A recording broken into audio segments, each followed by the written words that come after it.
Ngayong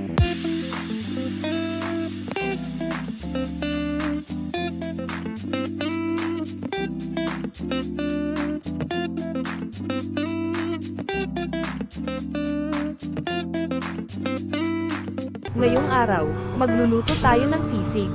Una, sindihan natin ang kalan. Pagkatapos masindihan ang kalan, sunugin ang karne para matanggal ang mga buhok na hindi nalinis ni Mamang Partador.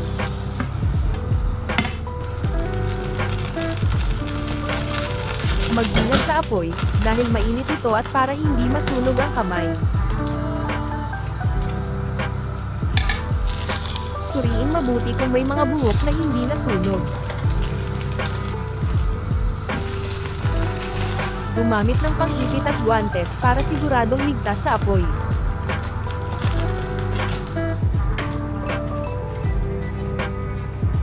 Ihanda ang kaserola na gagamitin sa pagluluto.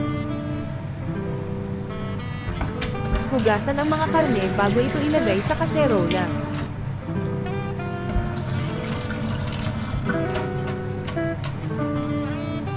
Maghiwa ng luya at ilagay ito sa kaserola. Konting kaalaman. Ang luya ay mabisang gamot at antioxidants. Tuloy natin ang pagluluto. Maglagay ng laurel. Maglagay ng pamintang buo.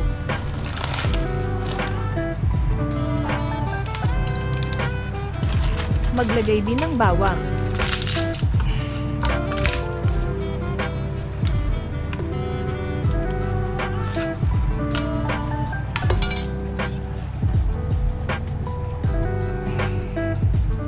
Lagyan ng tubig ang kaserola. Punuin hanggang halos malubog ang karne.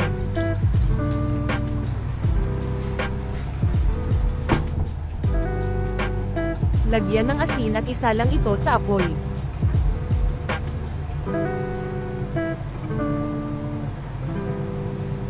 Takpan ng kaserola para mas mabilis ang pagpapalambot sa karne.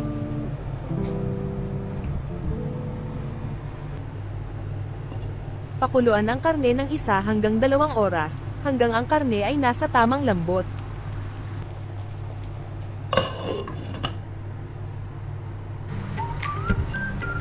Bantayan at suriin ito kada 30 minuto para hindi masobrahan ang pagkalambot.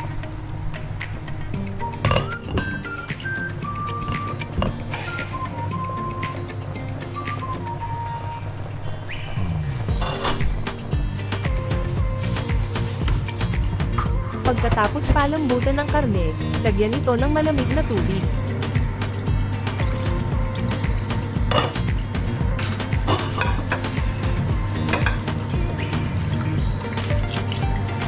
Ilagay ito sa plato.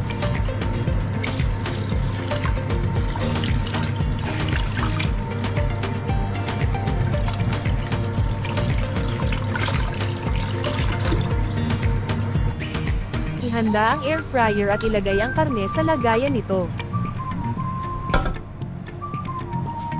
Gumamit ako ng air fryer dito dahil hindi pwedeng mag-ihaw sa aming tirahan. Kung pwede kayong mag-ihaw, mas maganda dahil malalasahan mo ang usok ng inihaw na karne. Ipasok ang lagayan sa air fryer.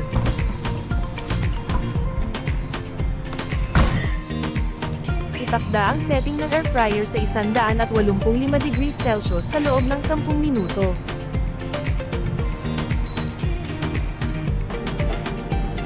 Hintayang matapos ang pagluluto sa air fryer.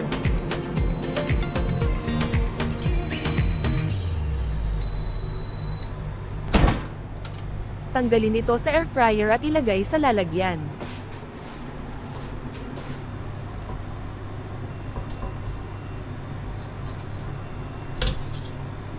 Palamigin para madaling hiwain mamaya.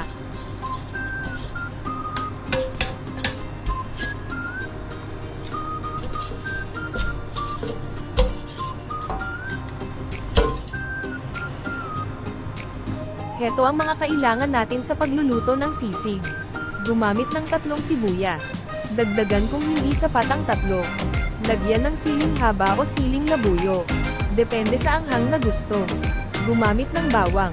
2 teaspoon ng durog na paminta. 2 teaspoon ng asin. Dagdagan depende sa alat na gusto. Isang liver spread or gumamit ng atay ng manok.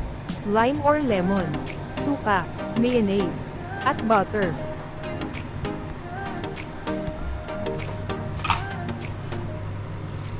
Hiwain ang karne ng maliliit. Maganda ito para kumapit ang mga pampalasa.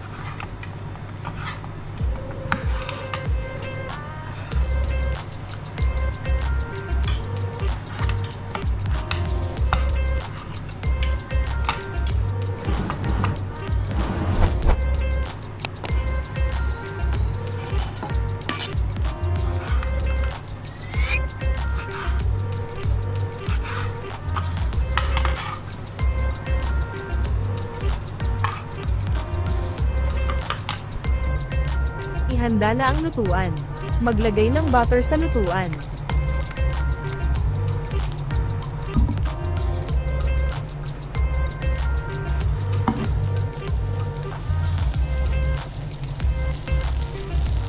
Ilagay ang bawang.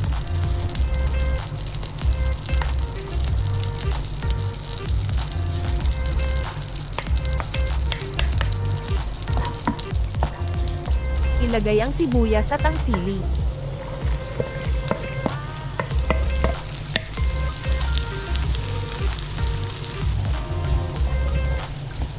Haluin ito. Ilagay ang karne.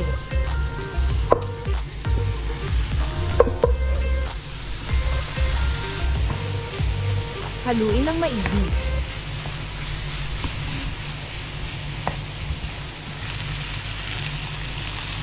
Ilagay ang pamintang durog. Ilagay ang asin.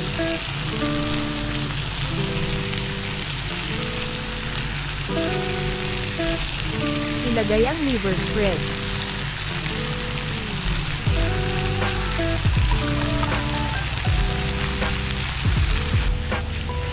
Haluin ng maigi.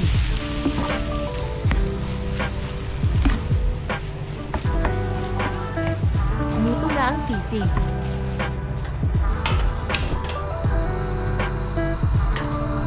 Maghahanda tayo ng pagkain natin. Maglagay ng butter.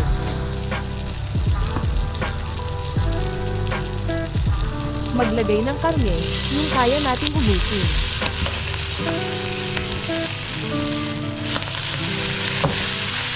Haluin ito.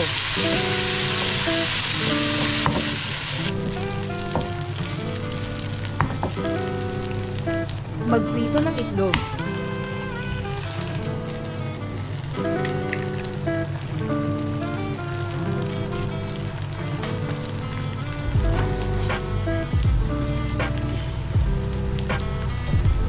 Higaan ng lime at lagyan ng suka.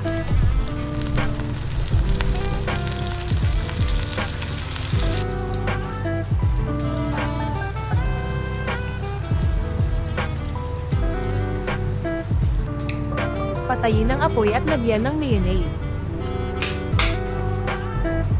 Pwede na tayong kumain ng sisig.